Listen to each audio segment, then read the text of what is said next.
सद्गुरु ओम गुरु श्री गुरु गजानन सद्गुरु सच्चिदानंद गुरु सच्चिदानंद सच्चिदानंद गुरु सच्चिदानंद सच्चिदानंद गुरु सच्चिदानंद सच्चिदानंद गुरु सच्चिदानंद सच्चिदानंद गुरु सच्चिदानंद ओम गुरु श्री गुरु गजानन सद्गुरु ओम गुरु श्री गुरु गजानन सद्गुरु सच्चिदानंद गुरु सच्चिदानंद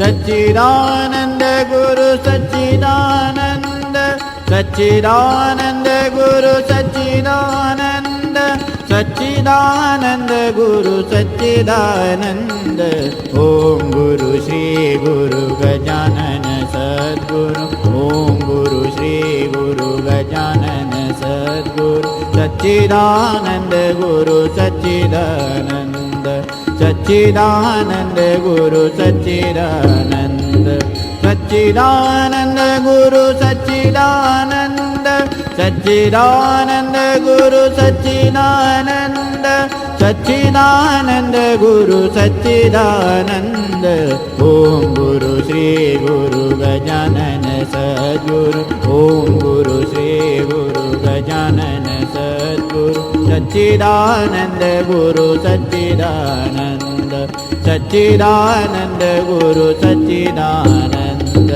सच्चिदानंद गुरु सच्चिदानंद ओम गुरु श्री गुरु गजानन सद्गुरु ओम गुरु श्री गुरु गजानन सद्गुरु सच्चिदानंद गुरु सच्चिदानंद सच्चिदानंद गुरु सच्चिदानंद सच्चिदानंद गुरु सच्चिदानंद सच्चिदानंद गुरु सच्चिदानंद सच्चिदानंद गुरु सच्चिदानंद ओम गुरु श्री गुरु गजानन सद्गुरु ओम गुरु श्री गुरु गजानन सद्गुरु सच्चिदानंद गुरु सच्चिदानंद सच्चिदानंद गुरु सच्चिदानंद सच्चिदानंद गुरु सच्चिदानंद सच्चिदानंद गुरु सच्चिदानंद ओम गुरु श्री गुरु गजानन सद्गुरु ओम गुरु श्री गुरु गजानन सद्गुरु। मी सौ रमा जनार्दन निचुरे, श्री गजानन महाराज उपासना केंद्र नौपाडा ठाणे। दरवर्षी गजानन महाराजांच्या प्रगट दिनापूर्वी आपलं उपासना केंद्र वेगवेगळ्या संतांचे जे चरित्राचे ग्रंथ आहेत त्याचं निरूपण पारायण वेगवेगळ्या अधिकारी व्यक्तींकडून करून आपल्याला देत असतं। त्यापैकी आज आपल्याकडे एका विशेष ग्रंथावर विवेचन होईल। ग्रंथाचं नाव मी नंतर सांगते, तत्पूर्वी जे आपल्याला ओळख करून देतील त्यांचा परिचय मी करून देते। आजचे निरूपणकार आहे डॉक्टर श्री गजानन सुधाकर खासनीस। यांचा जन्म 5 सप्टेंबर 1984 ला झालेला आहे। ते चिंचवड येथे वास्तव्यास आहेत। MD आयुर्वेद हे त्यांचं शिक्षण आहे। ते श्री भृगू आयुर्वेद चिकित्सालय चिंचवड इथे प्रधान चिकित्सक म्हणून काम करतात। त्याचप्रमाणे त्या वेगवेगळ्या कंपन्यांचे डायरेक्टर आहेत। त्यापैकी एक आहे Blue Pearl Infotech Private Limited Pune, ही एक सॉफ्टवेअर कंपनी आहे। Blue Pearl Healthtech Private Limited Pune medical संबंधित सॉफ्टवेअर कंपनी आहे। या कंपन्यांद्वारे विविध कंपन्यांना मेडिकल सॉफ्टवेअर ते पुरवत असतात।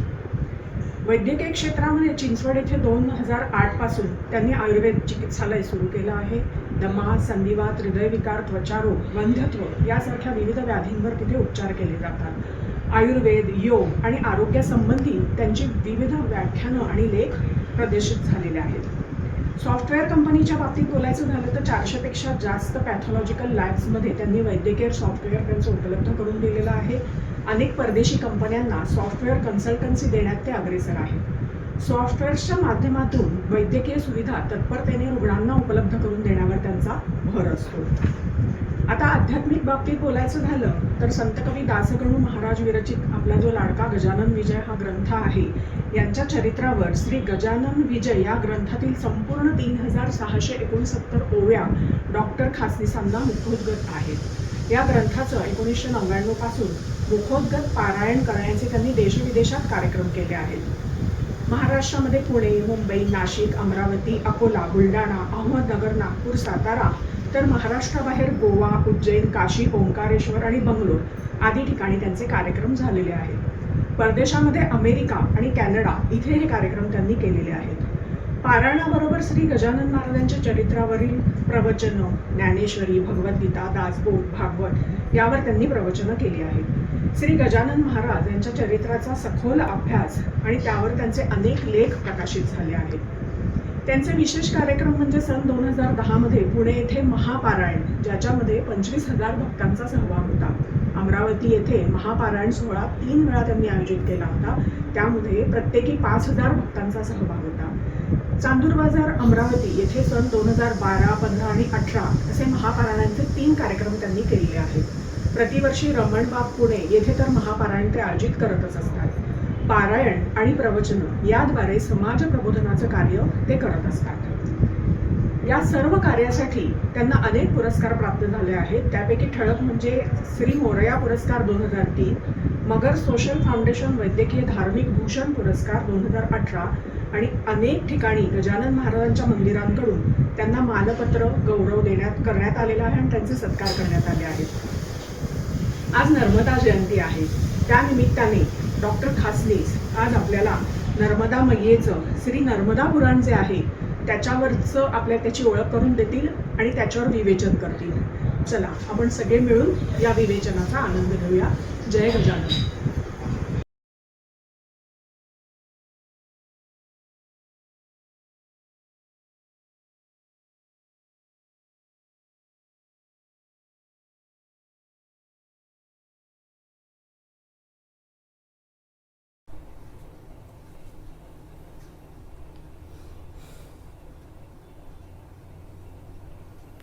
नर्मदे हर.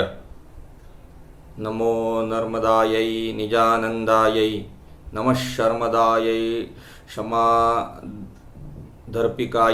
नमो वर्मदायै वराभीतिदायै. नमो हर्मद्यायै हरदर्शिकायै. नर्मदे हर हर. निजानंद, स्वतःला जो आत्मानंद आहे तो प्राप्त करून देणारी, अभयवरद प्रदान करणारी, सर्वत्र शिवदर्शन घडवणारी अशा नर्मदा मातेस माझा नमस्कार. नर्मदे हर. विविध ग्रंथांची ओळख या अंतर्गत चालत असलेला आजचा हा उपक्रम गजानन महाराज उपासना केंद्र ठाणे यांच्या वतीनं हा चालू आहे. आणि आजचा विषय आपल्याकडे आहे तो म्हणजे नर्मदा पुराण, अर्थात स्कंद पुराणामध्ये रेवाखंडामध्ये आलेल्या सर्व नर्मदा मैयाचं जे चरित्र आहे त्याचा आपण संक्षेपानं आस्वाद घेणार आहोत. विस्तारतः पाहिलं तर रेवाखंड म्हणजेच नर्मदा पुराण आणि नर्मदा पुराण म्हणजेच रेवाखंड, की जो स्कंद पुराणाच्या अंतर्गत असणारा असा भाग आहे. आणि याच्यामध्ये येणारा हा सर्व नर्मदा मैयाचा लीलाचरित्राचा प्रवास आज आपण बघणार आहोत. मग आपल्याला सर्वांना हा प्रश्न असा पडेल की आपण पुराणांचा अभ्यास हा का करायचा, किंवा मग अभ्यास म्हणण्यापेक्षा त्याचं चिंतन का करायचं, त्याचं वाचन का करायचं, त्याचं पठण का करायचं, मनन का करायचं. मुळामध्ये एखादी गोष्ट करण्याआधी त्याचा उद्देश आपल्याला समजला पाहिजे. उद्देश समजला म्हणजे मग त्या दृष्टीनं आपल्याला त्याच्यामध्ये कार्य करता येतं. जर उद्देशच नसेल तर काहीच करता येणार नाही. त्यामुळं आपल्याला पहिल्यांदा असं समजून घ्यायला लागेल की आपल्याला पुराणांचा अभ्यास का करायचा आहे. तसं जर पाहिलं तर वेदांना पूरक असणारा जो भाग आहे तो म्हणजे ही आपली सर्व पुराणं आहेत. मग वेदांची जी भाषा आहे ती त्या मानाने कठीण आहे. कठीण म्हणजे मूळ संस्कृत आहे, त्याचं विशिष्ट असं व्याकरण आहे. आणि ती म्हणण्याची एक विशिष्ट पद्धत आहे. ती गुरुमुखातून शिकून त्या पद्धतीनंच आपल्याला त्याचं पाठांतर अध्ययन करावं लागतं. त्या मानानं पुराणांचा अभ्यास करणं हे थोडं सोपं आहे.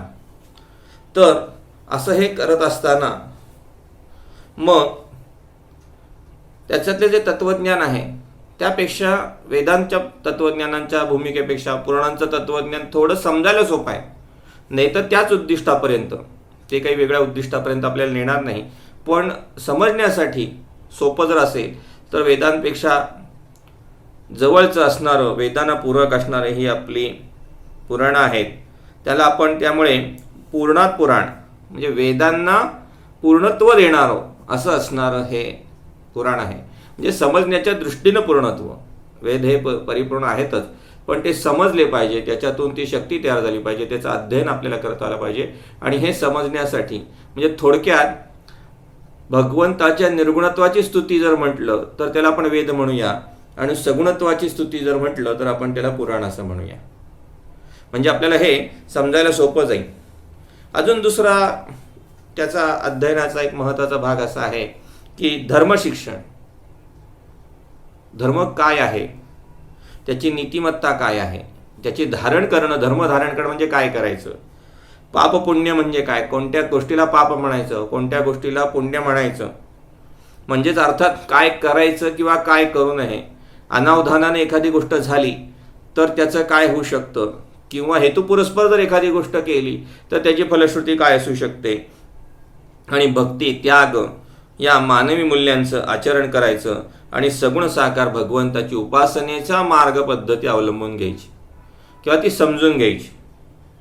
मग अजून पुढचं त्याचं जर उद्दिष्ट पाहिला तर आपल्याला त्याचं एक ऐतिहासिक बाजू लक्षात येईल.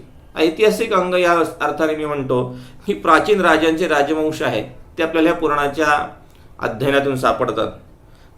अजून जर पाहिलं तर सृष्टीचा उत्पत्तीक्रम हा वेगवेगळ्या पुराणांतर्गत दिलेला आहे की कशा पद्धतीने सृष्टीची उत्पत्ती झाली.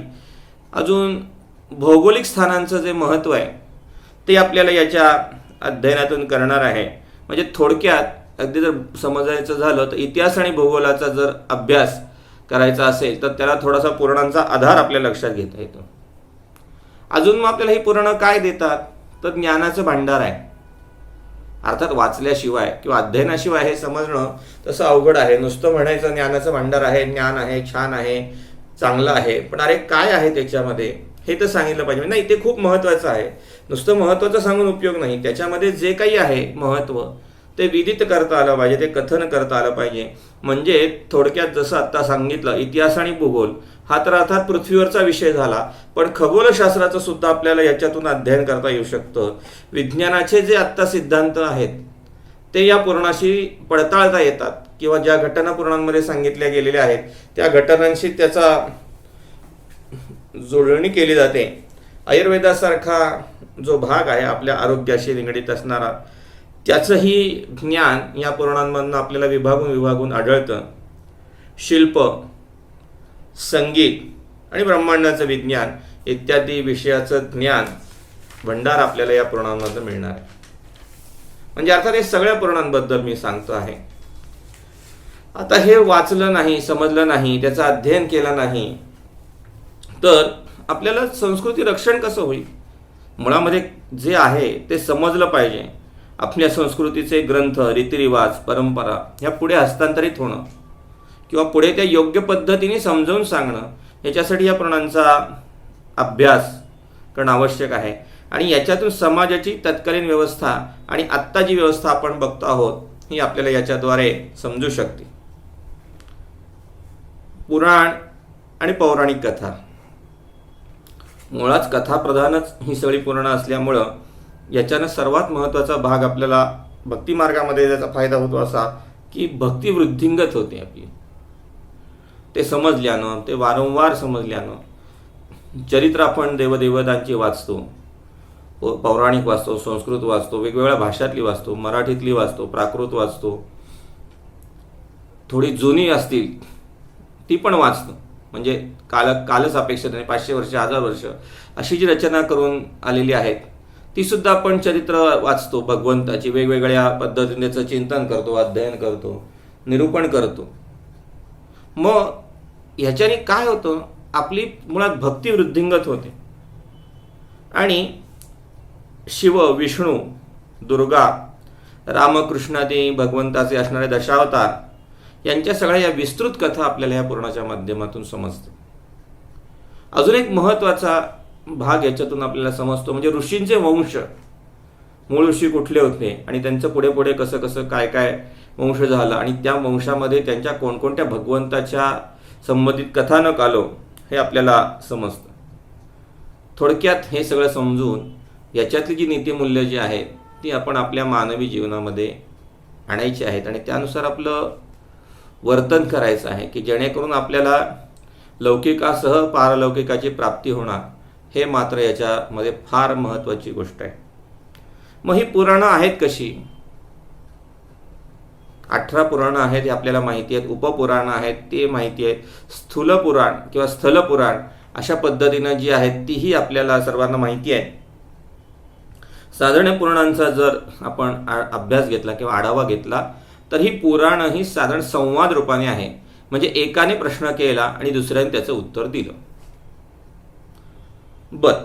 संवाद रूपाने आहे, उत्तर दिलं हेही बरोबर आहे, पण तो जो उत्तर देणारा आहे तो पूर्व ह्याच्या आधी काय झालेला आहे तो कथावृत्तांत सांगतो. म्हणजे पूर्वी कोणी केलं हे मी तुला आता सांगतो किंवा पूर्वी असं झालं असं मी तुला सांगतो, अशी या साधारण पुराणांची रचना असते. म्हणजे कथेला उपकथानक, त्या उपकथानकामध्ये आतमध्ये असणारे संवाद, अशी कथाकथानक आपल्याला हे मागे मागे काळाच्या आधी नेतात. म्हणजे थोडक्यात आधी झालेलं आहे हे आपल्याला याच्यातनं सांगता येतं. आता अजून या पुराणाचं जर वैशिष्ट्य जर पाहायची म्हटली, सगळ्याच पुराणांची समग्रता मी आत्ता आपल्याला सांगतोय ती म्हणजे ज्या देवतेचा विशिष्ट रूपाने पुराणात उल्लेख आहे ती देवता त्या सृष्टी उत्पत्ती क्रमामध्ये अग्रभागी आहे. म्हणजे ब्रह्मपुराणामध्ये जर वाचलं, ब्रह्मदेव हा उत्पत्ती करता, विष्णू पुराणामध्ये विष्णू उत्पत्ती करता, शिवपुराणामध्ये शिव उत्पत्ती करता, किंवा गणेश पुराणांतर्गत अभ्यास केला तर गणेशापासून सर्व तयार झालं.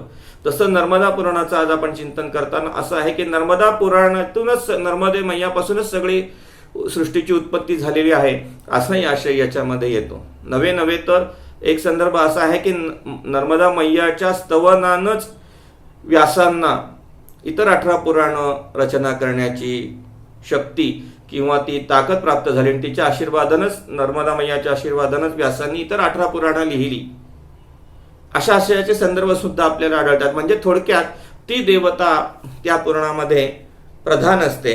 आता अजून जर पाहिलं तर 4ही युगांमध्ये किंवा वेगवेगळ्या मन्वंतरांनुसार वेगवेगळ्या कथानक आपल्याला पुराणांच्या अध्ययनातून आढळतात. आपण बऱ्याच वेळेला पाहतो की एखादं स्थान असतं, क्षेत्र असतं, त्या ठिकाणी आपल्याला असं गेल्यानंतर ही कथा पण या ठिकाणी झाली, ही कथा पण या ठिकाणी झाली, ही कथा पण या ठिकाणी झाली, असं 2-4 किंवा त्याहीपेक्षा अनेक कथानक एका स्थानाबद्दल सांगितले जातात. हो, ही कथा इथे झाली, तीही कथा इथे झाली, तीही कथा इथे झाली. मग याच्यामध्ये असं असतं की ते वेगवेगळ्या मन्वंतरांमध्ये किंवा वेगवेगळ्या युगांमध्ये त्या कथा तिथे भगवंताने त्या लीला केलेल्या असतात. पुन्हा दुसऱ्या अर्थानं एकच कथा असते, ती 4-4 ठिकाणच्या स्थानांबद्दल किंवा अनेक स्थानांबद्दल ती वापरली जाते. तोही युग आणि मन्वंतरानुसार असणारा थोडासा भाग आहे त्या कथेचा, असं आपण समजूया. आणि देवता वेगवेगळ्या ठिकाणी वरदान देतात आणि त्या वरदान दिल्यानंतर त्या पुढे ते वरदान त्या ऋषींना असेल, त्या राजाला असेल किंवा अजून काही त्याचा जो कथा भाग असेल, आणि मग त्या ऋषी आणि जसं संवाद होतो, ऋषी आणि सूत, या म्हणजे सूत शौनक जे आहेत ते त्यांच्यामध्ये सगळे संवाद करतात आणि ह्याच्यातून या पुराणांची उत्पत्ती आहे. किंवा गुरुनी शिष्यांनी सांगितलं किंवा व्रतकर्त्याला विचारलं, अरे हे तू काय करतोयस, मग त्यांनी ते सांगायला सुरुवात केली. ब्रह्मदेवांना विचारलं, त्यांनी सांगायला सुरुवात केली. नारद मुनींना विचारलं, त्यांनी सांगायला सुरुवात केली. महाविष्णूंना विचारलं, त्यांनी सांगायला सुरुवात केली. या ऋषींना विचारलं, त्यांनी सांगायला सुरुवात केली. अशा पद्धतीनं ह्या पुराणांची रचना असते. किंवा गुरु शिष्यांचा संवाद या पद्धतीनं, किंवा देव आणि भक्ताचा संवाद, की तू अमुक अमुक गोष्ट कर. मग त्या केल्यानंतर तिथे देवता प्रसन्न होते. ती प्रसन्न झाली, ती जी देवता आहे ती त्याला वर माग म्हणते. वर माग म्हटल्यानंतर ती देवता त्याला वर देऊन आशीर्वादित करते. आणि मग हे कोणीतरी सांगितलेलं असतं की तू असं झाल्यावर असं कर, किंवा अमुक एखादी पापात्मक गोष्ट घडते, म्हणजे जी करू नये आपल्याकडे सांगण्यासाठी जो भाग आहे की हे करू नये. मग हे केल्यानंतर काय होईल, मग हे याचं प्रायश्चित्त काय करायचं, तर अशा पद्धतीने प्रायश्चित्त करायचं आणि मग तो तिथे पापाची निवृत्ती होते. अशा आशयाची पण कथानक या पुराणांमध्ये आपल्याला आढळतात. देवदेवतांचे वेगवेगळे अवतार आपल्याला याच्यामध्ये आढळतात. एकच कथानक असणारे, आणि मग त्याचं अध्ययन करत असतो. आजचा आपला जो प्रतिपाद्य विषय आहे तो आहे स्कंद पुराणातील रेवाखंड, म्हणजे अर्थात नर्मदा पुराण. मग आता ह्याची वैशिष्ट्य काय, त्याचं आज आपल्याला चिंतन करायचं आहे. आणि त्या संपूर्ण पुराणांतर्गत येणाऱ्या काही विशिष्ट कथाभागांचं थोडंसं चिंतन करायचं आहे. नुसती कथा चिंतन करायची का, तर कथेमागचं रहस्य समजून घ्यायचं आहे. रहस्य समजून घेत असताना अर्थात वेळेअभावी आपल्याला किती जमेल ते बघूया, पण कथेतला भावार्थ किंवा कथेतला आत्ता कोणता अर्थ घ्यायचा, किंवा हे आत्ता आपण कसं वागू शकतो, किंवा आत्ता आपण ह्याच्यातनं काय शिकलो हे कळलं पाहिजे. सगुणत्वाच्या भक्तीच्या अंगानं ज्ञान होणं म्हणून कथानकाचं चिंतन हा एक त्या भक्तीचा भाग झालाच, पण आत्ता आपण ते प्रत्यक्षात कसं करू शकतो हा त्याच्यातला महत्त्वाचा चिंतनाचा भाग आहे. जो आपल्याला जमेल तो आपण बघूया. वास्तविकतः प्रत्येक पुराणाची चरित्र ही खूप मोठी आहेत, अथांग आहेत. आत्ता जी उपलब्ध आहे त्याचा पूर्ण समग्र अभ्यास करायचा म्हटलं तर खूप कालावधीची आवश्यकता आहे. पण आज आपला जो विषयांतर्गत मर्यादा आहे त्यानुसार आपण आजच्या विषयाला सुरुवात करूया. मग या नर्मदा पुराणाचं वैशिष्ट्य काय, इथे नदीला नदी न मानता प्रत्यक्ष देवी मानलेलं आहे. मागे इथे माझ्या मैयाचा प्रतिमा आहे, त्याच्यापुढे कमंडलूमध्ये मैया आहे. की तुला आम्ही केवळ नदी मानलेलं नाही, प्रत्यक्ष देवी स्वरूप मानलेलं आहे. मला इथे विशेषत्वाने सांगावंसं वाटतं की आपण आजकाल विज्ञानाच्यामुळे आपल्याला सगळीकडे देशातली माहिती घरी बसून मिळते. अर्थात ते मिळवण्याचा प्रयत्न केला तर परदेशातले लोक कदाचित नदीला माता मानत नाहीत. परदेशातले लोक कदाचित नदीला देवी मानत नाहीत, पण तिची स्वच्छता मात्र राखतात. आज आपण परदेशांचं अंधानुकरण करत असताना जे आवश्यक आहे ते न घेता नको त्या गोष्टीची संस्कृती आपण घेऊन आपण आपल्या संस्कृतीचा ऱ्हास करतो. आम्ही तिला जर पवित्र मानतो तर तिला शुद्ध ठेवण्याची जबाबदारी आमची आहे, प्रशासनाची आहे आणि सर्वांचीच आहे. नाहीतर मग तिची ती जेव्हा स्वच्छ होईल, शुद्ध होईल, ते आपल्याला परवडणारं नसतं, कारण मग त्यावेळेस ती प्रलयाशिवाय शक्य नसतं ते. आणि हे सगळं असताना म्हणजे आम्ही केवळ तिला माता मानतो म्हणून तिचा केवळ सांभाळ करायचं नाही, तर तिची स्वच्छ ठेवण्याची जबाबदारी पण आमची आहे. आम्ही जेव्हा जेव्हा तिथून जाऊ, आज खूप ठिकाणी, अनेक ठिकाणी म्हणजे सेवा संस्था वेगवेगळ्या पद्धतीने कार्य करून ह्या नदींची स्वच्छता करतात. मानवीकृत ज्याच्यामध्ये कचरा टाकला जातो, काही घाण टाकली जाते, किंवा पर्यायानं आता प्रदूषण किंवा कारखान्यातून येणारं पाणी, सांडपाणी असं बेलाशकपणे नदीत काही ठिकाणी सोडलं जातं. वारंवार आपण प्रसारमाध्यमांच्या भागातून हा विषय ऐकतो.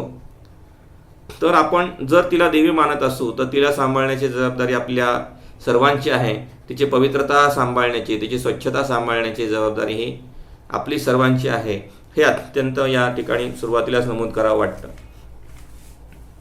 पुढे या नर्मदेच्या जन्माबद्दल अनेक कथा या पुराणांतर्गत आलेल्या आहेत, पण सगळ्या पुराणांमध्ये एकच कथा तिची समावेशक आहे की तिची उत्पत्ती शिवाच्या पासून झाली, म्हणजे भगवान शंकरानं तिची उत्पत्ती केलेली आहे.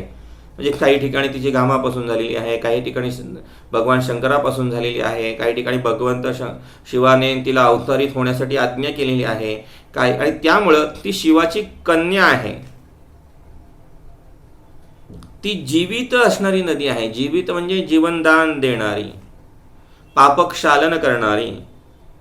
अजून सर्वात महत्त्वाचं वैशिष्ट्य या नर्मदा मैयाचं आहे की जिची परिक्रमा केली जाते. आपल्या सगळ्यांचा आवडीचा, जिव्हाळ्याचा, प्रचलित असणारा, समजलेला असणारा, अनेक ठिकाणी आपण ह्याचा विषय ऐकलेला, अनुभवलेला हा जो भाग आहे तो तिची परिक्रमा करण्यासाठीचा विषय विस्तृतपणे आहे. आणि मग ही परिक्रमा केल्यानंतर माणसाला पापापासून मुक्ती मिळते. म्हणजे मग सोपं आहे का की पाप करायचं आणि परिक्रमा करायची? असं झालं तर मग सगळेच परिक्रमा करतील आणि सगळेच पाप करतील. अज्ञानाने जी काही सूक्ष्म पाप असतील ती ह्याच्या परिक्रमेनं तुमची क्षालन होतात आणि आपल्या चित्ताची शुद्धी होते, असं इथे महत्त्वाचं नमूद करावं वाटतं. नर्मदा ही एकमेव अशी नदी आहे की जिच्याबद्दल वेगळं असं पुराण आहे. बाकीची जी सगळी पुराणं आहेत ती देवतांबद्दलची पुराणं आहेत. तुम्ही असं यमुना पुराण किंवा अशा पद्धतीनं वेगळा ग्रंथ असा रचलेला ऐकिवात नसणार किंवा तो नाही आहे उपलब्ध. गंगा पुराण आपल्याकडे आहे किंवा महाराष्ट्रामध्ये जर प्रचलित पाहिलं तर कृष्णामाईचा विशिष्ट ग्रंथ कृष्णा नदीवरती असणाऱ्या आपल्याकडे उपलब्ध आहेत. पण त्यातल्या त्यात पुराण जर म्हटलं तर हे नर्मदा मैया प्रती असणारं विशिष्ट वेगळं असं पुराण आहे की ज्याच्यामध्ये तिचं विस्तृतपणे महात्म्य वर्णन केलेलं आहे. गंगा पुराण जे प्रचलित आहे त्याच्यामध्ये गंगेच्या कथा एकत्र केलेल्या आहेत. ते मुळात परंपरागत असणारं पुराण असं नाही, अभ्यासासाठी त्या एकत्र कथा केलेल्या आहेत. अशा या पुराणाचं महत्त्व आहे की असे शिवापासून उत्पन्न असणारी, पापमुक्त करून देणारी सामान्य जीवाला, म्हणजे आपण हे कशासाठी वाचतोय किंवा याची नक्की फलश्रुती काय, फल लक्षात आलं म्हणजे मग उद्दिष्ट लक्षात आलं म्हणजे आपल्याला तो प्रवास सोपा होणार आहे. म्हणजे ज्याच्या केवळ दर्शनानं आमची पापमुक्त होतात. मानवासह पशुपक्ष्यांचा सुद्धा ती उद्धार करते. आणि सर्वात महत्त्वाचं की आजपर्यंत तिने घात केला नाही. घात केला नाही म्हणजे कोणत्या अर्थानं की नर्मदेला पूर आलाय आणि काठावरच्या गावांना त्रास झालाय असं आजतागायत झाले नाही. पण आता सध्या काय आहे की विविध ठिकाणी पात्रांमध्ये बदल केलेला आहे. काही भौगोलिक पूल बांधलेले आहेत, काही ठिकाणी प्रकल्प केलेले आहेत, काही ठिकाणी धरणं बांधली आहेत, बंधारे बांधले आहेत. याच्यामुळे तिचा जो मूळ प्रवाहाचा जो भाग आहे तो सगळा बदललेला आहे. त्यामुळे आता ह्या गोष्टी व्हायला लागल्या आहेत. नाहीतर असं होईल की तुम्ही जर म्हणालात अरे असं होत नाही, अमुक ठिकाणी तर नर्मदेच्या काठावरती पूर आला आणि तिथे अशी अशी हानी झाली किंवा नुकसान झालं. पण आता ते मानवीकृत अडचणींमुळं किंवा मानवीकृत त्या कृत्यांमुळं ते होत आहे. मूळ प्रवाहामध्ये पूर्वी असं होत नव्हतं. आणि या सगळ्याचा जो नर्मदा पुराणाचा भाग आहे त्याची सुरुवातच मुळात मार्कंडेय ऋषी आणि युधिष्ठिर राजा यांच्या संवादाने आहे. ती आता कशी होती ती बघूया आपण. आणि हा पूर्ण रेवाखंड हे नर्मदा नदीच्या त्या लीलेंना समर्पित असणारा हा स्कंद पुराणाचा भाग आहे. मग इतर पुराणात पण नर्मदा मैयाचे उल्लेख आहेत का, तर हो, थोड्याफार प्रमाणामध्ये कथानकानुसार वामन पुराणामध्ये, शिवपुराणामध्ये, मत्स्य पुराणामध्ये, रामायण महाभारत यांमध्ये नर्मदा मैयाबद्दल काही काही प्रसंग कथानक तिथे आलेले आहेत. काही भगवंताच्या लीलासुद्धा त्या ठिकाणी झालेल्या आहेत. आता हे सगळं असताना 18 महापुराणं जी किंवा 18 मुख्य पुराण आहेत त्याच्यामध्ये काही ह्या नर्मदा पुराणाचा समावेश केलेला नाही. हे एक स्थल पुराण या प्रकरणात येणारं पुराण आहे. स्थल म्हणजे स्थान महात्म्य दर्शवणारं असणारं. आणि मग ह्याच्यामध्ये उत्पत्तीसाठी अनेक कथा आपल्याला पाहायला मिळतात. मग जसं मगाशी सांगितलं तसं उत्पत्ती एकच आहे म्हणजे एकदाच कथा पाहिजे, पण असं नाही. वारंवार तिची उत्पत्ती कोणकोणत्या प्रसंगातून झाली, कोणकोणत्या युगात झाली, कोणकोणत्या मन्वंतरामध्ये झाली, कोणाकोणासाठी ती वेगवेगळ्या प्रकाराने मैया अवतीर्ण झाली, अशा अनेक कथा आहेत. दुसरा एक त्याचा जो भाग आहे तो तिच्या तटावरती काठावरती असणाऱ्या अनेक क्षेत्रांचं स्थान महात्म्य वर्णन करणाऱ्या कथा आहेत. आणि सर्वात महत्त्वाचं म्हणजे याच्यामध्ये जो परिक्रमेचा विधी संक्षेपानं विविध समग्रतेने आलेला आहे तोही याच्यामध्ये आहे. गंगा स्नानानं जे पुण्य मिळतं ते केवळ नर्मदा मैयाच्या दर्शनाने मिळतं. म्हणजे एवढी त्याचं महत्त्व इथे अधोरेखित केलेलं आहे. पुढे तर कथाभागात असं पण आहे की गंगा मैया ही नर्मदेमध्ये स्वतःला शुद्ध करून घेण्यासाठी वैशाखातल्या त्या ज्येष्ठ महिन्यात एका विशिष्ट दिवशी अवतरित होते आणि तिथे ती स्वतःला शुद्ध करून जाते, अशी पण एक कथा याच्या अनुषंगाने आहे. म्हणजे ही महत्त्व तिचं किती प्रतिपादित या ठिकाणी केलेलं आहे हे याच्यातून सांगायचं आहे. केवळ आता जर नर्मदा परिक्रमाचा जर विषय घेतला तर तो खूप मोठा आहे. अनेक प्रकाराने आपल्याला त्याची माहिती आहे. अनेक व्हिडिओ, अनेक माध्यमं त्यासाठी कार्य करत आहेत. तो आजचा आपला विषय नाही. आपल्या विषयाचा नर्मदा पुराण असल्यामुळं त्याच्याबद्दल आपण संक्षेपाने बघूया की कशासाठी एखादी गोष्ट करायची. तर त्या परिक्रमेची फलश्रुती आहे की नुसतं आपण उपदेश व्यवहारामध्ये ऐकतो पण धार्मिक जीवन आपण जगत नाही. मग धार्मिक जीवन म्हणजे कसं की कमी गरजा, कमी आसक्ती, कमीत कमी गोष्टीमध्ये आपण आपलं जीवनकाल व्यतीत करत नाही. मग याचा थोडक्यात तुमच्याकडून एखादा कोर्स करून घेणं म्हणजे ती नर्मदा परिक्रमा आहे. म्हणजे आपलं ते ट्रेनिंग आहे की व्यवहारात कसं वागायचं, कमी गरजा किंवा मिळेल तसं कसं राहायचं, आपण आपले आप्तस्वकीय सोबत नसताना कसं राहायचं, किंवा जे आपलं आहे असं आपल्याला जे भासमान वाटतं की जे आपलं नाही, आणि ह्या अथांग या नर्मदा मैयेच्या सानिध्यामध्ये आपण आपलं जीवन कसं व्यतीत करायचं आणि ती कसं आपला सांभाळ करते याचा एक पूर्णपणे 6 महिने, 8 महिने किंवा 3 वर्ष, 13 वर्ष हे जे काही त्याचे परिक्रमाचे प्रकार आहे, काही 100 दिवस, 108 दिवस याची अनुभूती घ्यायची. आणि ती अनुभूती घेण्यासाठी त्या पद्धतीनं तिची सेवा करायची आणि त्याच्या ठिकाणी येणारी जी पवित्र स्थलं आहेत त्या क्षेत्रामध्ये येणारी त्यांचं सगळ्यांचं दर्शन घ्यायचं आणि आध्यात्मिक ऊर्जा प्राप्त करून घ्यायची आणि गरजा कमी आणि ईश्वरचिंतन अधिक अशा पद्धतीनं ती साधना करण्याचा महत्त्वाचा भाग म्हणजे नर्मदा परिक्रमा आहे. असो, आता आपण नक्की ह्या रेवाखंडामध्ये नर्मदा पुराणामध्ये काय काय सांगितलेलं आहे ते थोडंसं संक्षेपाने बघूया. वास्तविकतः अनेक कथाकार, कीर्तनकार, प्रवचनकार नर्मदा पुराणाचं 7-7 दिवसाचं संगीतमय नर्मदा कथा वगैरे वगैरे विविध सुंदर सुंदर प्रकाराने आपल्या अनेक ठिकाणी करतात. आपण तिथे जाऊन त्या चरित्राचा जरूर आस्वाद घ्या. आजचं आज आपण चिंतन थोडंसं मांडूया. पहिल्यांदा सुतांनी सूत असं सांगतात, मार्कंडेय सर्व यात्रा करून नर्मदा तटावरती बसलेले आहेत.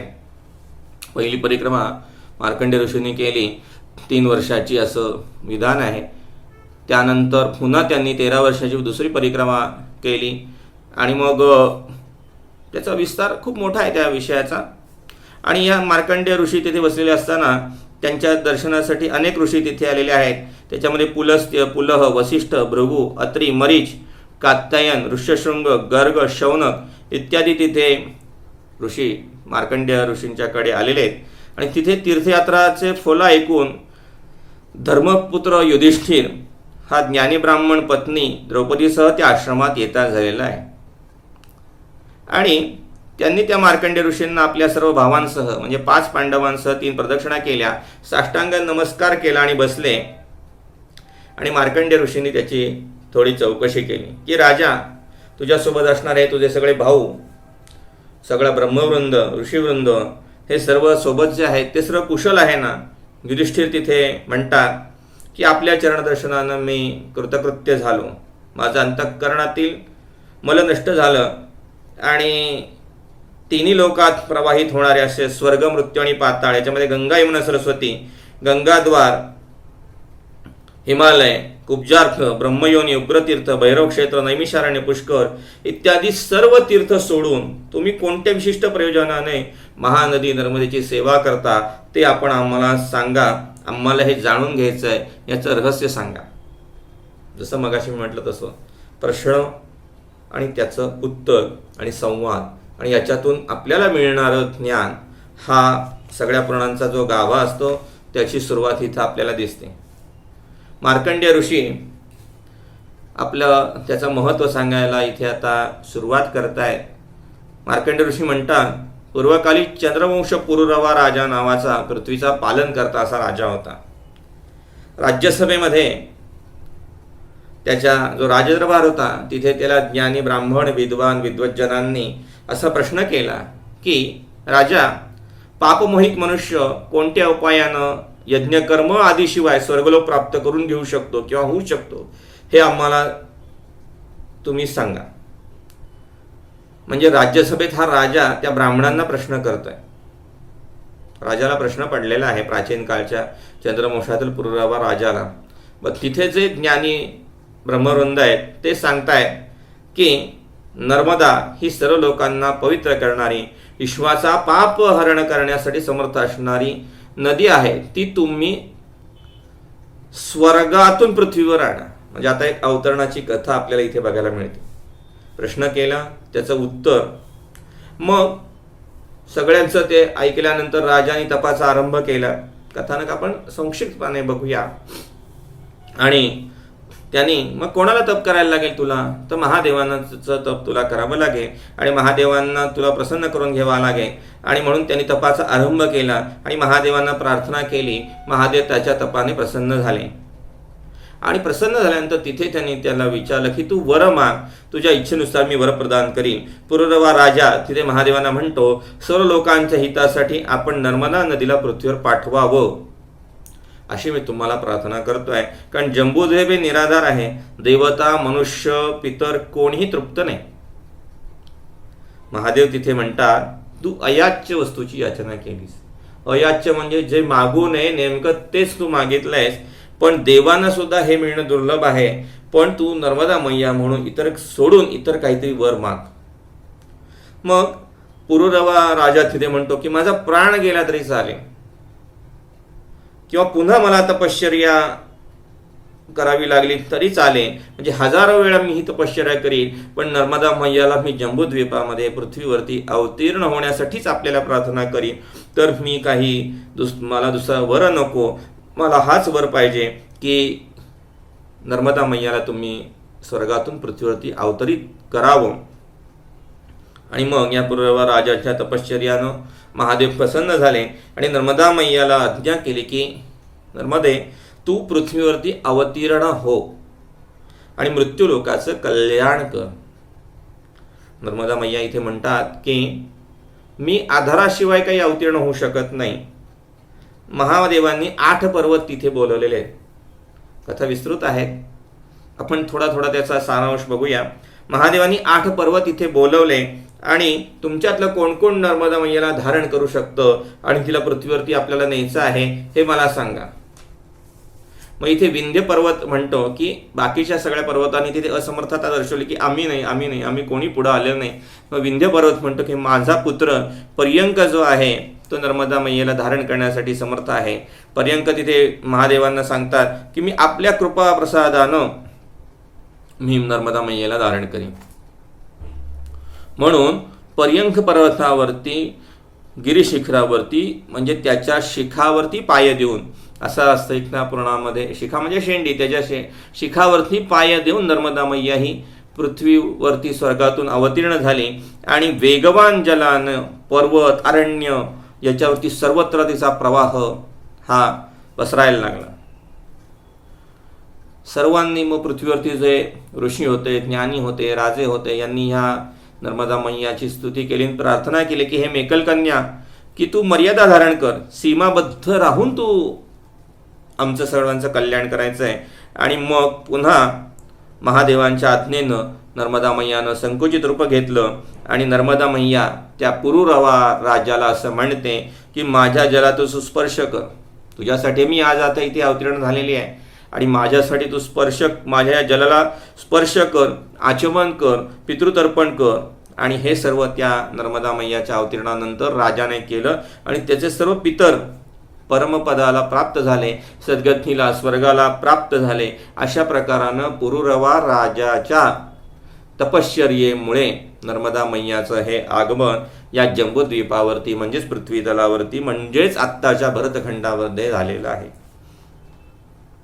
सरस्वती जल 3 दिवसांनी सरस्वती जलाची उपासना 3 दिवस जर केली तर ती आपल्याला पवित्र करते. यमुना 7 दिवस स्नानाने आपल्याला पवित्र करते, गंगा एका जलस्नानाने जे पवित्र करते, तेच केवळ फळ आपल्याला नर्मदा मैयाच्या दर्शनाने प्राप्त होतं, ते मनुष्याला प्राप्त होतं. असा हा सर्वात महत्त्वाचा तिचा भाग आहे. मग या नर्मदा मैयाच्या तटावरती नर्मदा मैयेला 999 नद्या येऊन मिळतात किंवा त्या संगमस्थानी स्नान, दान, होम, वेदाध्ययन, पितृपूजन, देवताराधन, मंत्रोपदेश, संन्यास दीक्षा, देहत्याग, संन्यास धर्माचं आचरण याचं अनंत प्रतीने फळ आपल्याला मिळतं. असा ती महिमा तिथे तो पुरुरवा राजाच्या या प्रसंगातून आपल्याला समजतोय.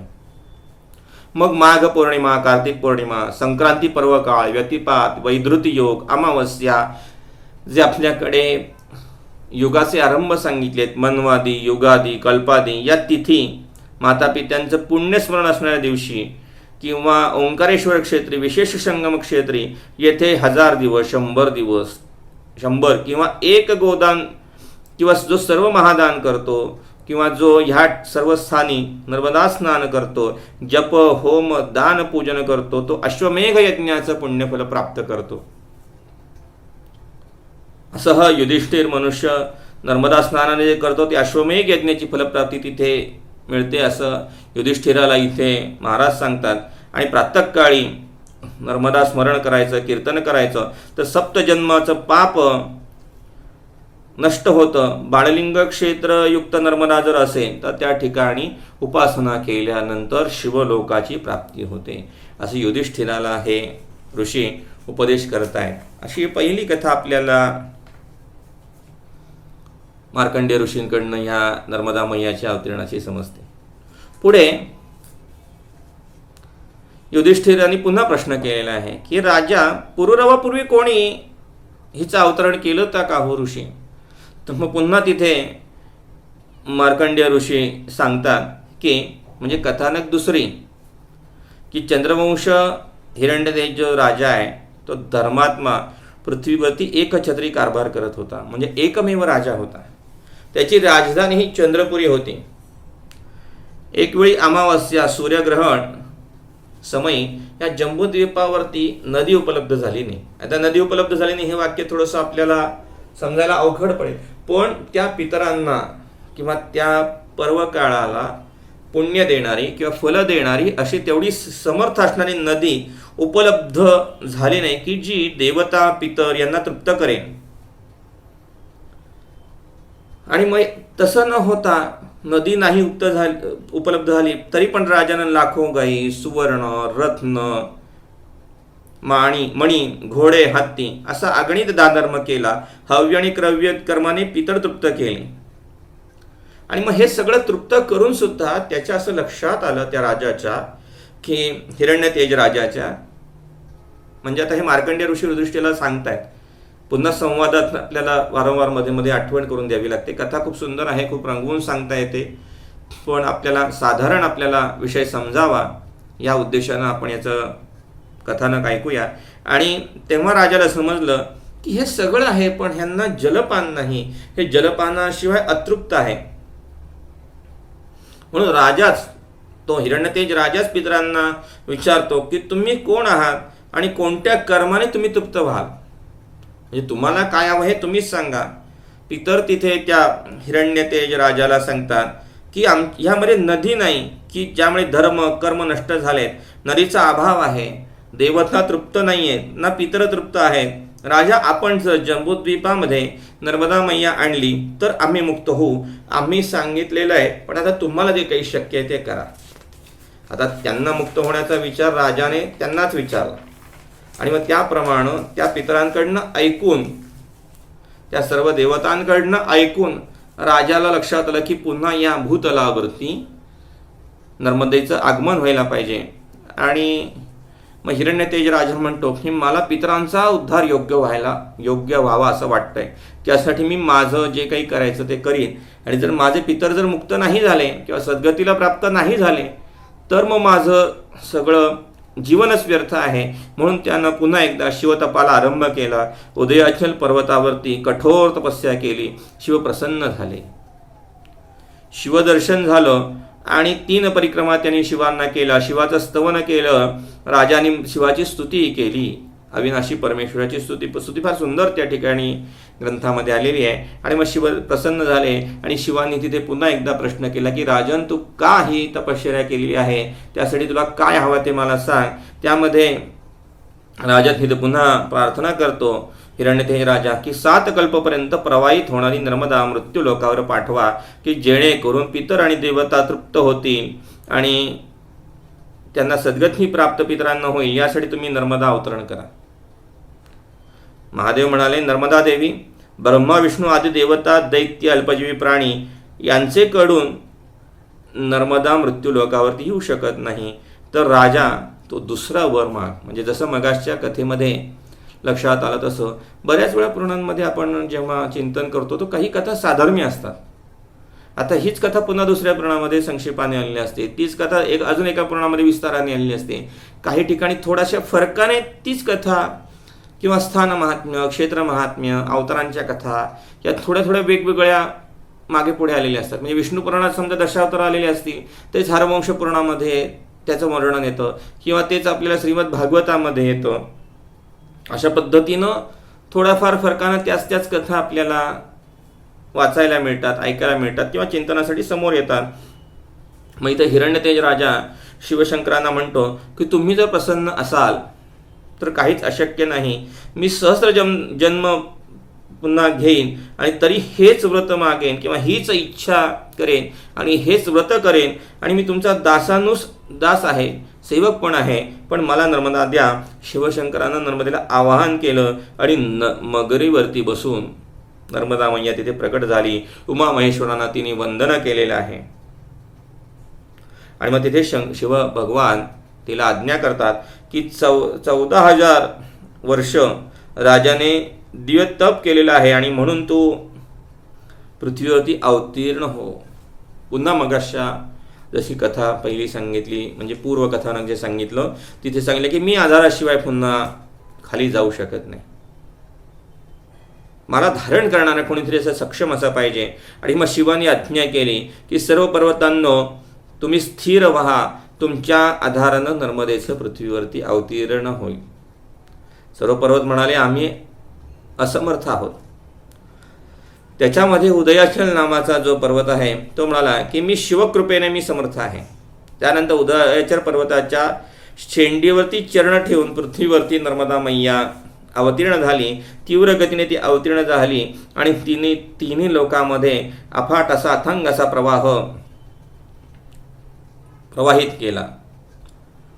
आणि हा प्रवाह पाताळामध्ये गेल्यानंतर की एक पाताळामध्ये दिव्य लिंग प्रकट झालं. नर्मदेच्या आज्ञानं सगळ्यांनी तिला प्रार्थना केली आणि प्रवाह कमी करून लिंग पर्वतांना आज्ञा देऊन की मेरू, हिमवान, कैलास, विंध्य हे तुला धारण करू शकतात असं म्हणून नर्मदेनं आपलं रूप आहे ते थोडंसं मर्यादित केलेलं आहे. आता कथा खूप मोठ्या आहेत, ओघामध्ये थोडाफार मागे पुढे होतं, कारण बोलताना त्याचं विस्तृतीकरणाची मर्यादा पण आपल्याकडे असल्यामुळे आपण समजूया की थोडक्यात आपल्याला एवढं लक्षात ठेवायचं आहे की हिरण्य पहिली पुररवा राजामुळे नर्मदेचं अवतीर्ण झालेलं आहे. दुसरं कथानक आहे ते हिरण्यतेज राजाच्यामुळे अवतीर्ण नर्मदेचं झालेलं आहे. आणि मग हिरण्यतेज राजाच्या त्या सगळ्या पितरांचा उद्धार झालेला आहे. आणि नर्मदा मैया तिथे म्हणते की माझ्यासाठी तू तूप केलंस, तपच केलं, तुझे वंश, कुळ, नगरनिवासी, राजद्वे प्रजा ह्या माझ्यामुळे तुझ्या या सगळ्या शिवलोकात जातात.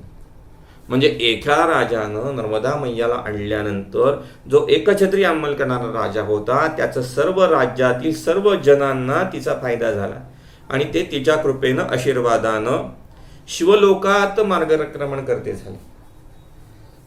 म्हणजे राजानं जे काही करायचं असतं ते सर्व समाजासाठी या प्रजेसाठी करायचं असतं. आता जे राज्यकर्ते करतात ते फक्त स्वतःसाठी करतात. असो, आता म्हणून मगाशी जे म्हटलं मी की जीवनातील नीतिमूल्य कळण्यासाठी पुराणं असतात.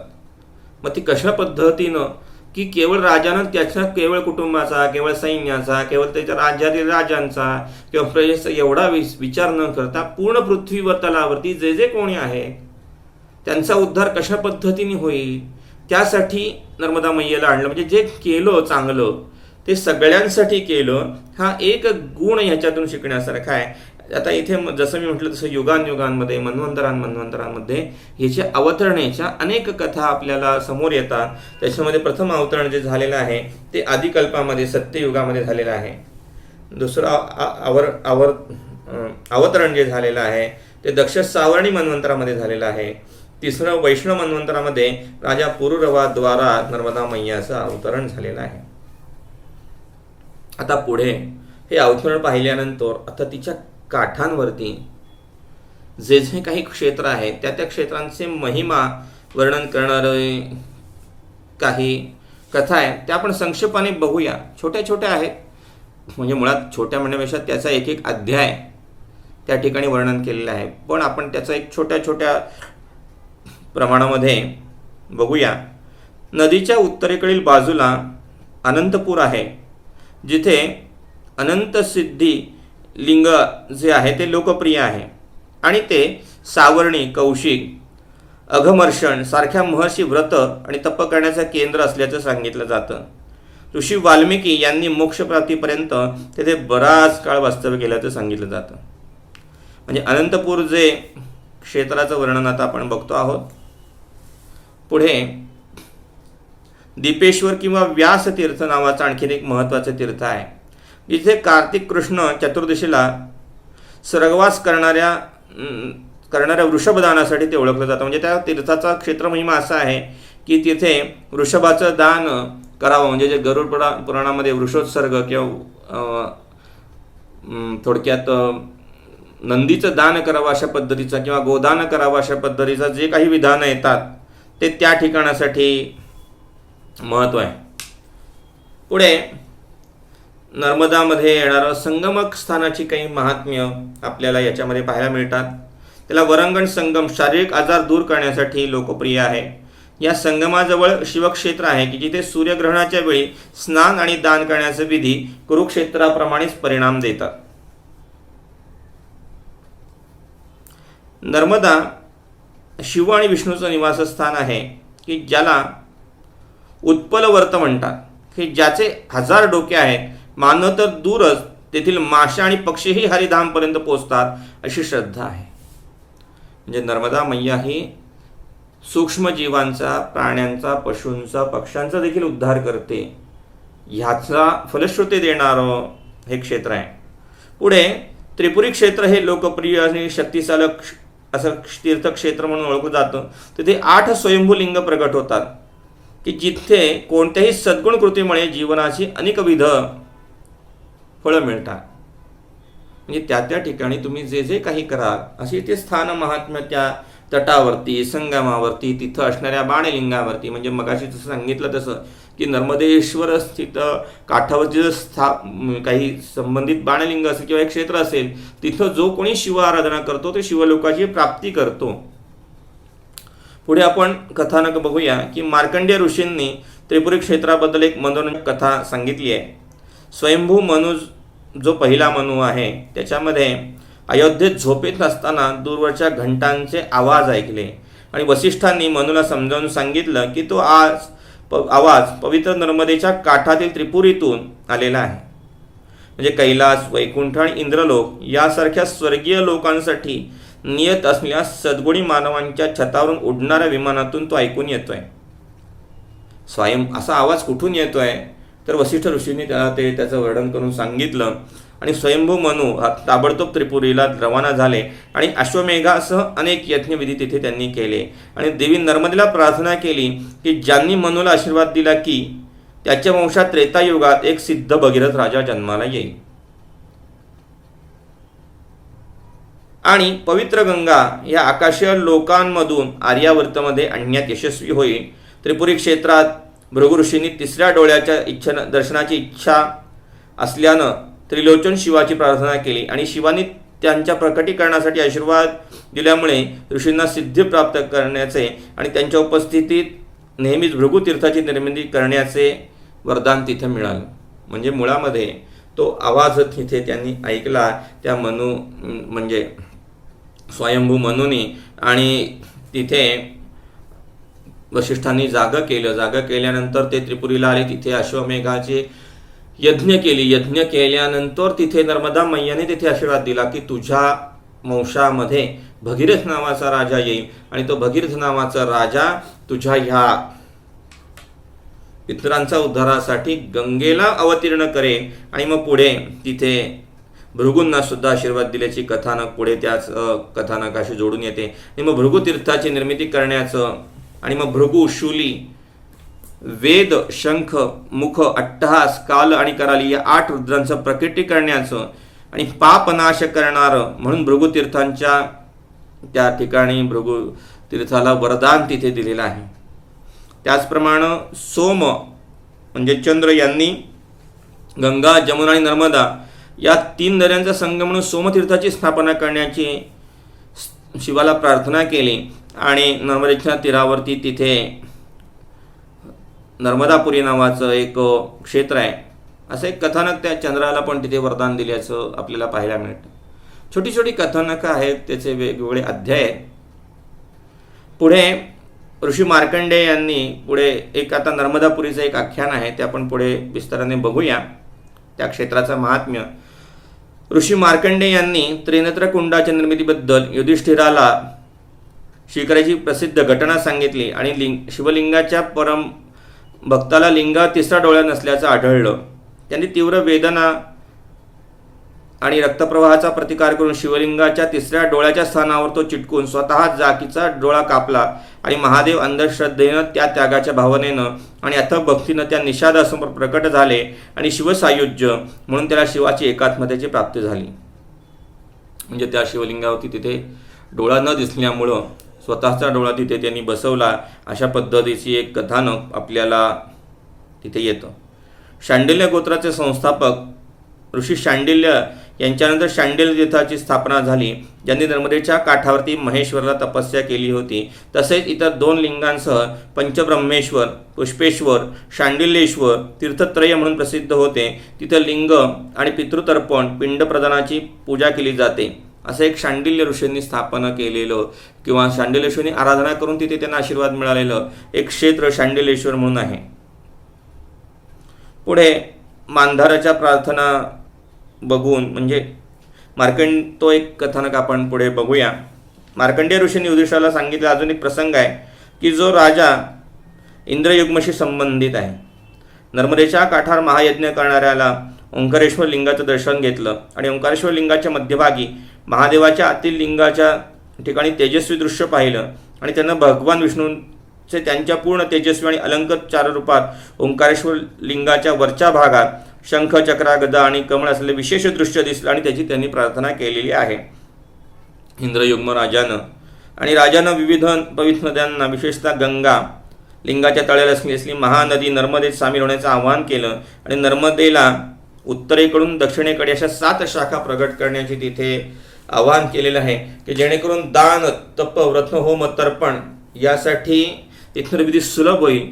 आणि राजाच्या ह्या इंद्रयुग्म राजाच्या या प्रार्थनेनं नर्मदेने आपला पुन्हा विस्तार केला आणि तिने त्या प्रार्थना तिथे तिची मान्य झाली आणि नर्मदेचा प्रवाह वाढल्यामुळं वैभवात भर पडलेली आहे. खूप कथानक आहेत, आपण काही त्याचे अजून एक बघूया. एक कथानक रुद्रस्तुती.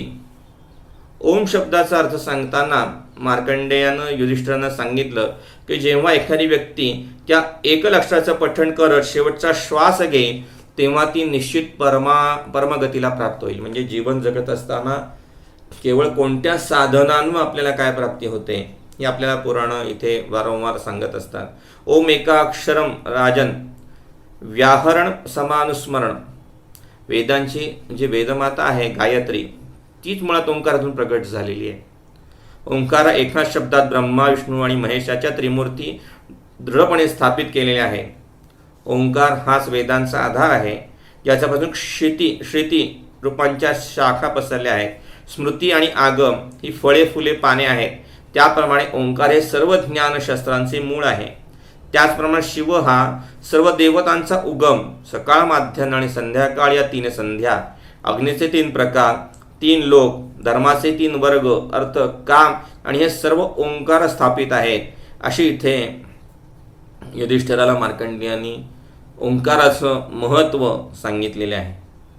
सत्ययुगाच्या सुरुवातीच्या टप्प्यात कंकोल, कालिकेय आणि कालक नावाच्या राक्षसांनी नर्मदेच्या काठावरून देवांना मागे हटण्यास भाग पाडले आणि देव, ब्रह्मा आणि शिव यांच्याकडे मदतीसाठी गेलेले आहेत. नंतर पर्वतावरून ओम भूर्भुवस्वः असा आवाज काढत पाताळ लोकातून एक ज्वलंत लिंग प्रकट झाले. मग राक्षसांचा नाश करण्यासाठी एक क्रोधित रूप आणि सज्जनांचे रक्षण करण्यासाठी एक आनंददायी आणि थंड रूप धारण केले. दानव घाबरले आणि तेथून पळून गेले. सज्जनांनी शिवपूजा केली. मग ओंकाराने ब्रह्मदेवाला मंत्रोपदेश किंवा पवित्र मंत्रांचा सल्ला दिला आणि नंतर ओंकारेश्वराची स्तुती पुढील प्रमाणे केली. आणि मग तिथे ओंकाराची अनेक त्या ओंकारेश्वराची नावं तिथे सांगितलेली आहे आणि सगळी ही रुद्रनामावली तिथे आलेली आहे.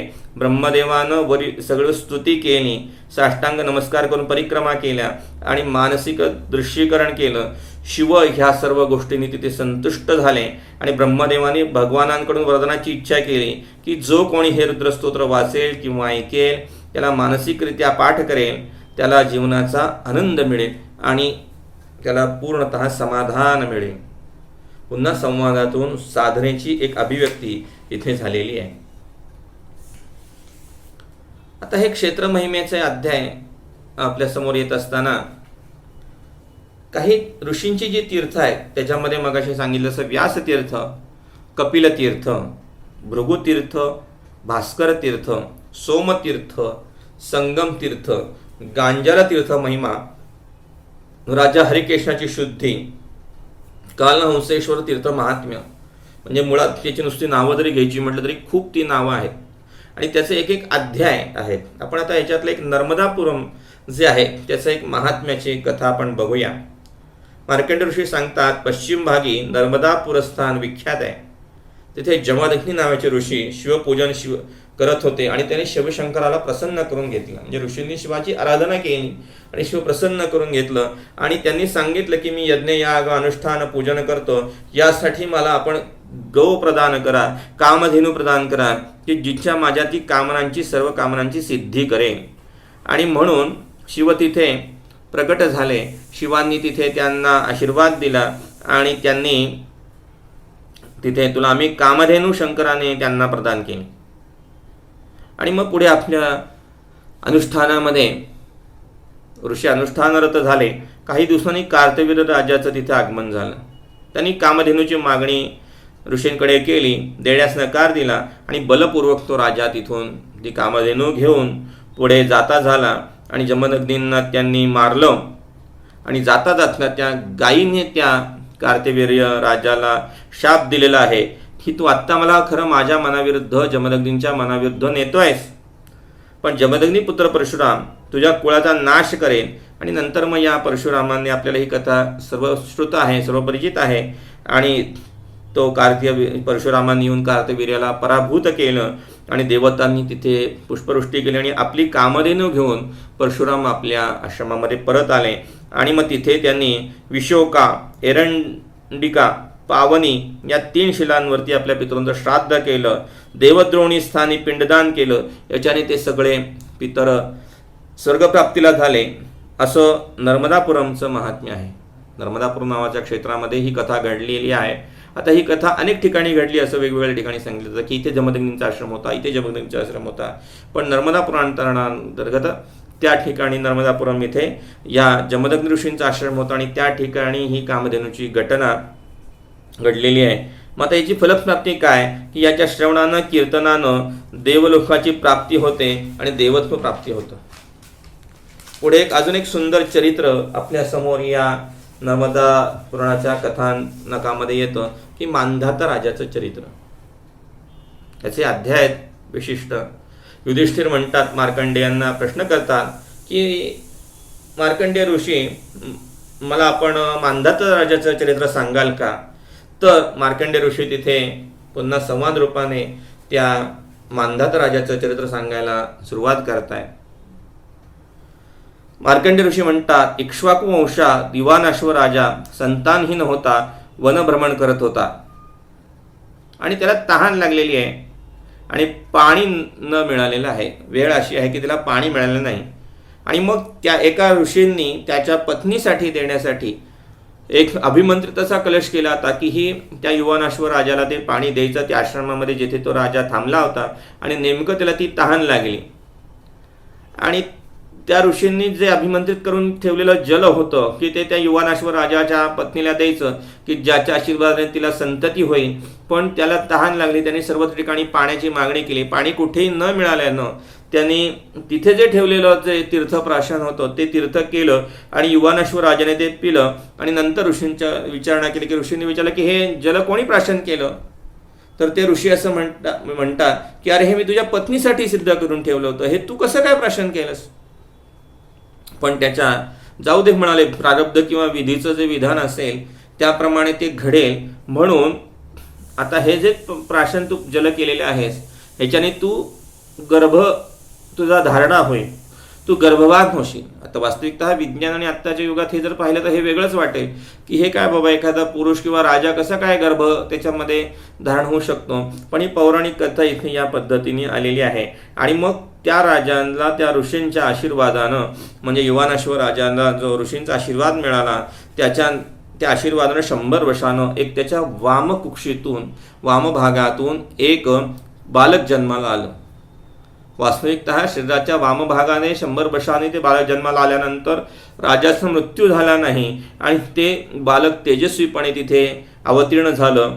तेव्हा असं कोणतं तेजस्वी बालक जन्माला या भूतलावरती आलेलं आहे हे पाहण्यासाठी इंद्रादी सर्वजण तिथे आलेले आहेत.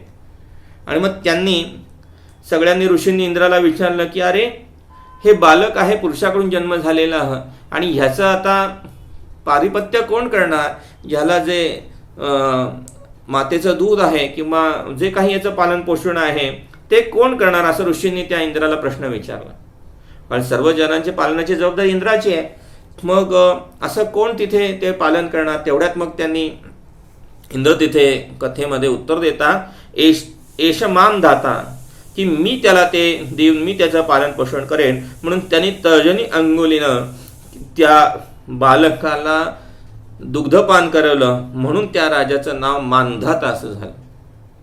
आता 16 वर्षापर्यंत त्याचा सांभाळ त्या इंद्राने केला आणि इंद्राने सर्व ज्ञानाची प्राप्ती केली आणि इंद्राने त्याला राज्याभिषेक करवला. शेकडो राजे या मानधाता राजाच्या सेवेमध्ये सामील झाले आणि या मृत्यूलोकावरती एकछत्री असा अंमल त्याचा झाला. आणि हा धर्मपूर्वक पृथ्वीचं या भूतलावरती सर्वांचं पालन करत होता.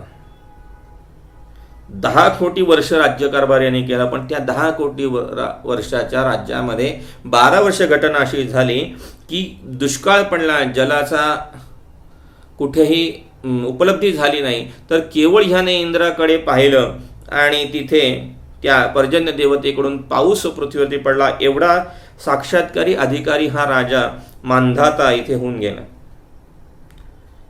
आता ह्या राजाची पुढे कथा अशी आहे की अमरकंटक येथं शिवासमोर 100 यज्ञाने अनुष्ठान केले आणि ओंकारेश्वर भगवान तिथे प्रगट झालेले आहेत. आणि शिव प्रसन्न झाले. त्यांनी वर माग म्हटल्यानंतर त्यांनी सांगितलं की वैदुर्य नावाने हा प्रसिद्ध असणारा जो पर्वत आहे त्या पर्वतावरती आपण स्थिर व्हावं आणि ह्या पर्वताचं नाव मानधाता असं आपण म्हणून स्वीकार करावं आणि येथे स्थिर व्हावं. त्याप्रमाणे महादेवांनी तिथे त्याला आशीर्वचन दिलं आणि त्या वैदुर्य पर्वतावरती शिवशंकर तिथे स्थिर झाले आणि त्या ओंकार रूपानं तिथं त्या ओंकार आकाराच्या त्या पर्वतामध्ये की भगवान तिथे स्थिर झाले आणि त्या पर्वताचं नाव ओंकार मानधाता अशा पद्धतीने झालं. आता हा सगळा प्रवास म्हणजे ही मुख्य कथानक मी आपल्या समोर सांगितले की अवतरणाचा भाग किंवा नर्मदेचा जो महत्त्वाचा जो भाग आहे तो. आणि मग इथे नर्मदेला अनेक व्रत म्हणजे काय म्हणून अनेक वरदान मिळालेलं आहे की मग तिथे की जसं नर्मदा मैयाला प्रलयात सुद्धा माझा नाश होऊ नये असं तिथे वरदान आहे की मी एकमात्र नदी अशी राहील की मी जी पापातून ह्या सर्व जीवांना मुक्त करेन. माझ्या प्रत्येक कणाकणामध्ये शंकरानं भगवंताने वास करावा आणि बिना प्राणप्रतिष्ठा शिवाय माझे हे अंश म्हणजे जे माझ्यामध्ये येणारे पाषाण आहेत हे पूजले जावे, अशा आशयाने सुद्धा नर्मदा मैयाला अनेक वरदान किंवा अनेक आशीर्वाद मिळालेली कथानकं आपल्याला पाहायला मिळतात. आणि ती सर्व तत्वांची जननी आहे. ती केवळ नदी नाही, आनंद तत्व, ज्ञान तत्व, सिद्धी आणि मोक्ष या सर्वांची ती अधिष्ठात्री देवता आहे, हर्ष देणारी आहे. मुळातच ती जेव्हा प्रगट होते तेव्हा उमा महेश्वरांना आनंद झाला. नर्मदा म्हणजे जी आनंद देणारी असणारी अशी आहे आणि तिचा खूप महिमा या सर्व कथांमधून आपल्याला वर्णन मिळतो. पुढे आपण एक वेगळं कथानक या नर्मदा खंडाच्या, रेवा खंडाच्या शेवटच्या भागामध्ये पाहणार आहोत. ते म्हणजे आपल्याकडे नेहमी जे चालतं किंवा महाराष्ट्रामध्ये किंवा दक्षिण भारतामध्ये प्रचलित असणारं जे सत्यनारायण व्रत आहे त्याचं जे महत्त्व आहे ते आपण या निमित्तानं या कथामध्ये बघणार आहोत. आजकाल काय झालं आहे की सत्यनारायण व्रत हे आत्ता आलेलं आहे, त्याचं कुठल्याही पुराणामध्ये कशामध्ये काही त्याचा संबंध नाही असं एक प्रचार प्रसार केला जातो किंवा हे अपौराणिक आहे, अवैदिक हे व्रत आहे, हे याच्यापूर्वी कुठेच याचा उल्लेख नव्हता, हे मध्यकाळामध्ये किंवा या 100-200 वर्षाच्या काळामध्ये प्रचलित झालेलं आहे, अशा पद्धतीच्या काही शंका आपल्या पुढे उपस्थित होतात. पण ह्याचा मूळ ह्या सत्यनारायण व्रताचा जो कथाभाग आहे तो आपल्या या नर्मदा पुराणामध्ये आहे. तत्पूर्वी काही अध्याय त्याच्यामध्ये बाणासुराचे 3 पुराणांमध्ये शंकराद्वारा त्याचा संहार आणि बाणासुराला शिवलोकाची प्राप्ती, राजा इंद्रद्युम्नाला यज्ञ हा एक त्याचा आशीर्वादाचा तिथे वरदानाचा एक विषय आहे. अमरकंटक क्षेत्राचं महात्म्य आहे. संसार मुक्तीसाठी शिवभक्तीसाठी नर्मदेचा आश्रय आपण घ्यावा असा मार्कंड ऋषींनी केलेला उपदेश आहे. मृकुंडो आश्रमामध्ये 2 गंधर्वाचा उद्धार म्हणजे जे 2 गंधर्व होते त्यांना कुकुट आणि मोर होण्याचा शाप दिला होता. मग त्यांचा उद्धार होऊन कुकुटेश्वर आणि मयुरेश्वर नावाने तिथे त्यांचं शिवलिंग स्थापन होऊन तिथे ते वरदान रूपाने शिव त्यांच्यासाठी राहिलेले आहेत. अशा अनेक कथा या पुराणामध्ये आपल्याला पाहायला मिळतात. व इथे सत्यनारायण व्रतामध्ये ऋषीसुतांना प्रश्न यांचा संवाद आहे. कोणतं तपव्रत केल्यानं अभिष्टफल प्राप्त होतं? सूत म्हणतात एकदा नारद मुनी पृथ्वीवरती भ्रमण करत होते, मृत्यूलोकामध्ये दुःखी प्राणी होते आणि मग हे सगळं प्राणी पाहिल्यानंतर, सगळ्या जीवांचे दुःख कष्ट पाहिल्यानंतर नारद मुनी भगवंत विष्णूंकडे गेलेले आहेत आणि त्यांनी याच्यासाठी उपाय विचारला. नारद मुनीने विष्णूंना नमस्कार केला आणि विष्णू भगवंतांनी त्यांना विचारलं की तू कशासाठी आलास? मी उत्तर देतो. नारद म्हणाले अहो तुम्हाला तर सगळं माहितीच आहे, मी काय तुम्हाला सांगायचं? तरी पण म्हणाले मृत्यूलोकातील पापमुक्तीसाठी लोकांनी काय करावं हे तुम्ही मला इथे सांगा. भगवान म्हणाले, भगवंतच स्वतः आता सांगतायत की माझ्यापर्यंत कसं पोहोचायचं. किती वैशिष्ट्य आहे बघा या सगळ्या गोष्टींचं. भगवान इथे सांगतात की पृथ्वीवरती दुर्मिळ असणारं व्रत तुला सांगतो. हे व्रत म्हणजे सत्यनारायण व्रत किंवा सत्यव्रत या अर्थानं. भगवंताचं उत्तर ऐकून नारदांनी पुन्हा विचारलं की फलविधी हे पण सांगा आणि यापूर्वी कोणी हे व्रत केलं आहे ते आपण सांगा. भगवंत सांगतात फल याचं जर पाहायचं नसेल तर तुमच्या दुःखाची निवृत्ती होणार आहे, शोकाचा नाश होणार आहे, धनधान्याची वृद्धी होणार आहे, सौभाग्य, संतती, संपत्ती, विजय यांची प्राप्ती होणार आहे. मग हे व्रत त्याचं फल सांगितलं आता भगवंताने. मग आता पुन्हा त्यांनी विचारलं की हे व्रत कधी करावं? तर भगवंत सांगतात निशामुखी म्हणजे संध्याकाळी साधारण याचं पूजन प्रशस्त करावं, सभा प्रमाणात साहित्य घ्यावं. आता ही सगळी सत्यनारायणाची कथा आहे. आपण ही अनेक वेळा ऐकली असेल, पाठ असेल, माहिती असेल, कारण तिचं ते व्रतची कथा ऐकणं हा सुद्धा एक पवित्र भाग मानला जातो. या निमित्तानं मला आपल्याला एवढंच सांगायचं आहे की हे सगळं आपल्याकडे आहे. हे कोणीही असं अनावश्यक तयार करून कुठेतरी त्याचं काही केलेलं नाही. आता पितर आपण म्हणतो, पितर ही संकल्पना बहुतेक सगळ्या धर्मांमध्ये आहे. त्याच्याप्रती अभिव्यक्ती होण्याचं जे माध्यम आहे ते खूप वेगवेगळं आहे त्यांच्या ऋणातून मुक्त होणारं. पण पितर ही जी क्षमा करा संकल्पना जी मांडलेली आहे ती प्रत्येक धर्मामध्ये थोड्याफार वेगवेगळ्या आशयाने मांडलेली आहे. ती काही केवळ हिंदू धर्मामध्येच आहे अशा आशयाचं नाही. त्याप्रमाणे हे सत्यनारायण जे व्रत आहे त्यामध्ये सगळं केळ घ्यावं, दूध घ्यावं, रवा घ्यावा, गूळ घ्यावा आणि त्याचा तो सुग्रास असा शिरा करावा. धर्मपरायण बंधू बांधवांसह हे व्रत करावं. देवतेसमोर नृत्य, गायन, संकीर्तन, भजन करावं आणि अशा पद्धतीनं भगवंतानी हे व्रत नारदांना सांगितलं. मग तिथे एक काशीपूरच्या ब्राह्मणाची कथा आणि त्याचा उद्धार कसा होतो हे एक त्याचं कथानक आलेलं आहे. आपल्याला एक कथा माहिती आहेत, आपण नित्य आपल्या उपासनेमध्ये ऐकलेले आहेत. त्यामुळे सूत नारदास सांगतात, भगवंताने जे नारदाला सांगितलं ते मी तुम्हाला जसे तसं सांगितलेलं आहे. मग ऋषी विचारतात, यांचं हे व्रत कोणी केलं? त्यानंतर सूत सांगतात, एक लाकूड तोड्या होता. एके ठिकाणी तो ज्या ठिकाणी व्रत असणाऱ्या ठिकाणी गेला. त्याने त्या ब्राह्मणास विचारलं, हे तुम्ही काय करता आहात? त्यावेळेस तो ब्राह्मण सांगतो की मी आता हे सत्यनारायण व्रत करतो आहे. मग तो लाकूड तोडे असं विचार करतो की आज जर माझी सगळी लाकडं संपली, त्याला चांगला जर बाजारभाव मिळाला तर मी हे घरी गेल्या हे व्रत करीन आणि सर्व आनंद साजरा करील. त्याप्रमाणे तिथून तो त्या ब्राह्मणाच्याकडून सत्यनारायणाच्या व्रताचा प्रसाद वगैरे घेऊन पुढे निघालाय. आणि मग वाटेत त्याची सगळी लाकडं ही दामदुपटीने विकली गेलेली आहेत. त्या दिवशी संकल्प केला. तर हे अर्थात हे सगळं या रेवाखंडामध्ये विस्तृत प्रकाराने आलेलं आहे. आणि मग तो घरी गेला आणि त्यांनी ते सगळं तिथे व्रत सागर संगीत व्रत केलं. आणि व्रत केल्यानंतर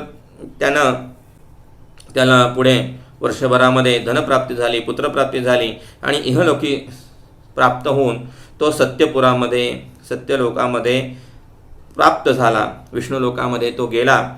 आणि यानंतर आपल्या नेहमीची जी सत्यनारायणाची कथा आहे, साधुवाणी कथा, ती त्यामध्ये आपल्याला पुढे या रेवाखंडामध्ये म्हणजे अर्थात नर्मदा पुराणामध्ये येते.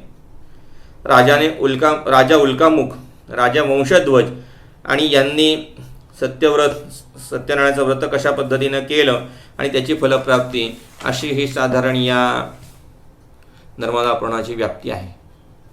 आता तसं जर पाहिलं, मगासपासून मी सांगितलं तसं, की पुराण अभ्यासायची कशासाठी, त्याचं चिंतन कशासाठी करायचं, ते समजून कशासाठी घ्यायचं आणि त्याचं आत्ता कसं त्याचं आचरण करायचं. देवतेची उत्पत्ती आहे, देवतेचं वर्णन आहे, त्या क्षेत्राचं वर्णन आहे, युगानुसार त्याचं वर्णन आहे. आणि मग हा सगळा प्रवास आपल्या पुढे मार्कंडेय, ऋषी आणि युधिष्ठिर राजा यांच्या संवादातून आपल्या पुढे आलेला आहे.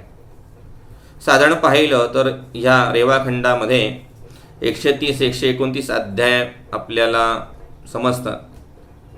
वास्तविकता उपासना मार्ग आपल्याला हा बाहेरून आतमध्ये नेणारा आहे.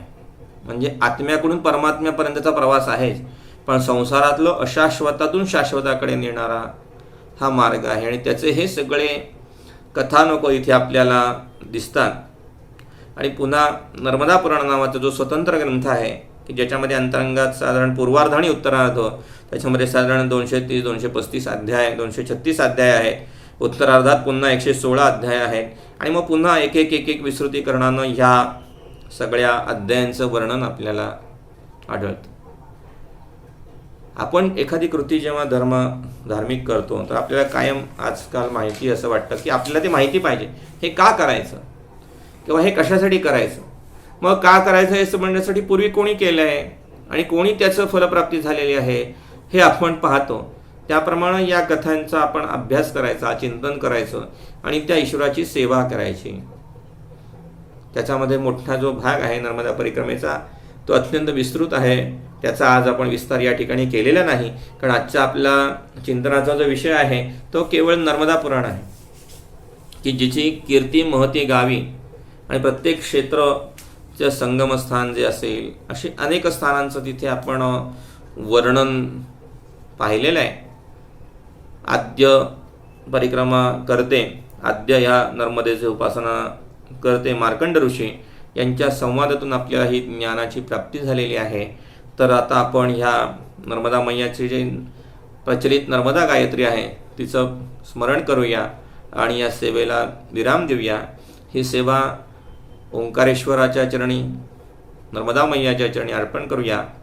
आणि काही अधिक कुशल क्षेम असे, त्याबद्दल अधिक न्यून याच्यामध्ये झालं असे तर त्याबद्दल आपण मला क्षमा करावी. कालाच्या ओघामध्ये, बोलण्याच्या ओघामध्ये, शब्दामध्ये चूक होऊ शकते, कारण विस्तार खूप आहे. वेळेअभावी आपल्याला तेवढा विस्तार इथे करता येणं शक्य नाही. पण यथाशक्ती यथामती नर्मदे मैयाची स्तुती कथन करण्याचा एक छोटासा सेवेचा प्रयत्न केला. ही सेवा आपण मैयाचरणी अर्पण करूया आणि सेवेला विराम देऊया. ओम रुद्रदेहायै विद्महे मेकलकन्यकायै धीमहि तन्नो रेवा प्रचोदयात्. नर्मदे हर हर हर हर.